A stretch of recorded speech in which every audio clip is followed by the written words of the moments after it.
J. Joy, narito sa inyong mga mukha ang tunay na pag-ibig. Kaya ang may papayo sa inyo sa bagay ito ng inyong buhay, magsama rin ng may pag-ibig na sa gitna ng Panginoon. At yung mga konting bagay pwede na pag-usapan. Kaya ang hinihingi ko sa inyo ay mapagmahal at mapag-unawa ang pagsasama. Yun lang. Sana tularan mo kami ng mga sa 3 years na kami, pero ito, kasama kami sa hirap at ginawa.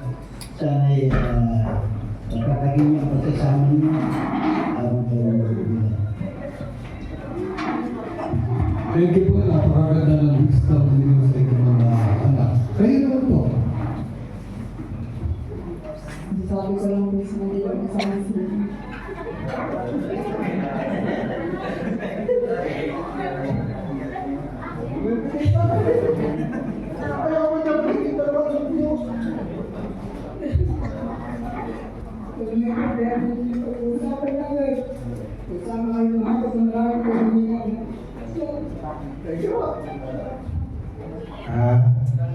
Jay, good. Nasasabi ko kasi, halin ako. Rin man, sige. Ngayon, kung wala na kayong, kung magpatagakataon, magkakaroon kayong sa isa't isa na mawawala kayong pagmamahal sa isa't isa, sana kayo, maghiwalay kayo. Kung maghiwalay kayo, hindi. Kaya wala akong nasasabi. Maghiwalay ka. Hindi po natin alam kung ano kasi hindi ko pa naman sa akin. Siyempre, iba na yung masasabi ko nasa loob ko kasi ikaw nga yung tatay mo at nanay mo, kasama sila na kami rin kayo. Okay.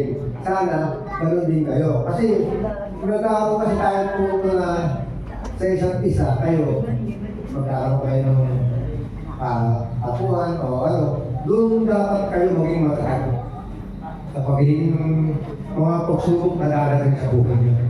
Kasi diyan kayo patatatagin ng Diyos para sa inyong dalawa. Yun lang na sabi ko, mahalang lang kayo. Maganda rin po kasi namin yun. Maraming salamat.